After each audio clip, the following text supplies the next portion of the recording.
Hello everyone, it's Bella Malloy here, host of Seek Travel Ride. Welcome to another episode in our Cycle Shorts midweek mini-series where we share what it was like for you, one of our listeners, during one day of your trip. One day of your bike adventures taking you far and wide across the globe. And before getting into today's episode, could I ask you to do me a real quick favour? If you're enjoying listening to Seek Travel Ride and you want to help the show out, please share an episode in your social media. Share it to your friends because chances are they're into bikes as well and they would love hearing the stories of a bike adventurer. Simply go into your podcast app, click that share button, and share one of your favourite episodes and what you liked about it too. When you do, make sure to tag us so that I can share it far and wide in our own community too. Now, in today's episode, I am featuring adventurer Marielle Yuring, who is taking us to Turkey. This journey took her to a very famous site, which many a bike traveller has on their bucket list. But I don't want to spoil the details. Let's listen to Marielle share one day of her trip. Hi, I'm Marielle, and I'm currently doing a bike tour from Poland down to Sri Lanka. And a few weeks ago, I had a pretty, let's say, like disgusting and heavy experience on my bike tour. And so I was crossing Turkey from Istanbul to Cappadocia, and it's been really hot days, around 30 degrees. And I had a really beautiful day on my bike, and then I pitched my tent up in the forest, and everything was fine and good until I woke up around 3 in the morning and I was feeling like really strange in my body, like, hot and cold. And I was like, oh, I kind of recognize this feeling, like maybe I'm getting sick. And then a few seconds later, I just felt like, oh, I have to throw up. So I literally crawled out of the tent and I was throwing up. And then I went into the tent again and I thought, okay, I hope this was it, that I'm going to be fine in the morning. And I slept for like 2 more hours and then it started. And I was puking so much that I think it was like 16 times I counted. I couldn't even keep water in my body. So anyway, I was getting out of the tent around like 7. I thought like, okay, what should I do today? Because I needed to go to Cappadocia because I wanted to see the hot air balloons. And that's only in the mornings. And I had a 145-kilometer ride to do to get there. And I realized like I can't stay here in the forest because I'm not allowed to be there. So I need to move forward. So I packed my base camp up and I still kept on throwing up. And then I got on the bike and I thought, okay, my whole body just wanted to lay down and do nothing because I was so sick, but it was impossible because it's just field, like farming land everywhere. So I can't lay there. I thought, okay, I just have to keep on biking. So I pushed it and I managed to go through that day. I don't even know how I did it because I couldn't keep anything. Like I tried to eat like 2 times, but it didn't work. I was literally standing along the road and puking on the like highway. It was horrible. Like I was so sick.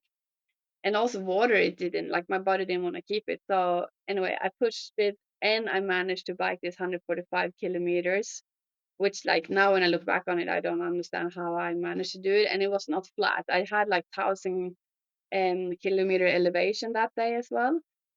Anyway, I got into Cappadocia in the night. So it was like 7. It was dark already, and then I had to go through some of the like steepest like mountain to push my bike to get up where I where I was gonna be. So then I did that and I pitched my tent up and I never felt better to just go in and lay down in my tent. And at that time I had to stop throwing up. It kind of stopped around maybe 2 in the afternoon, but I still haven't ate anything or drank any water. So that was a tough challenge to do 145 kilometers with an empty stomach and being stomach sick. And it's actually the first time on all my bike tours I've been stomach sick.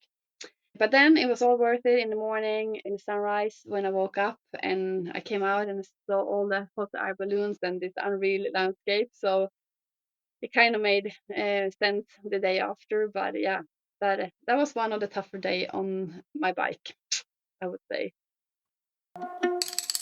Thank you so much there, Marielle, for sharing one day of your trip. What an absolute day that would have been.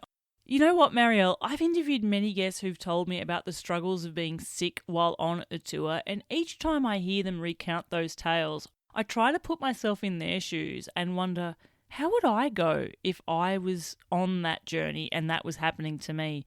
I honestly don't know how you found the inner strength to keep going and the resolve to get to Cappadocia there, but I'm so happy that you were able to make it, because I also, having seen your photos, can only imagine how you felt in the morning, being mesmerised by hundreds of hot air balloons floating all around your head in that incredible scenery.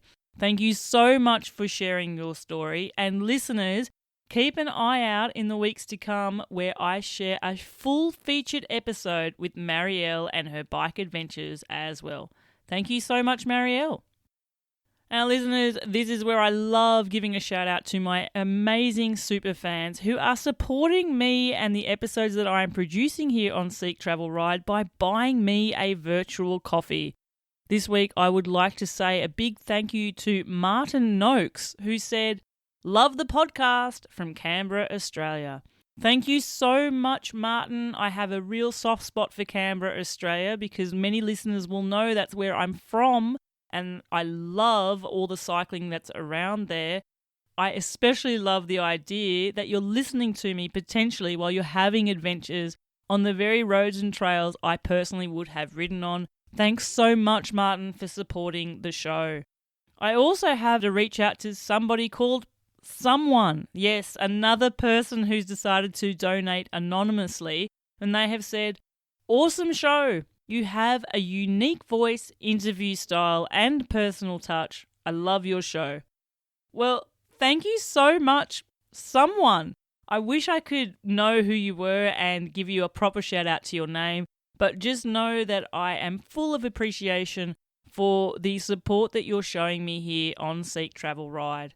Listeners, if you are a super fan and you love what I'm producing here on the podcast and you'd like to show a little love my way, please don't delay. Click the link in the show notes and you can buy me some virtual coffees as well, which all go towards producing these episodes of the show and bringing you new content each and every week. Until the next episode, my name's Bella Malloy. Thanks for listening.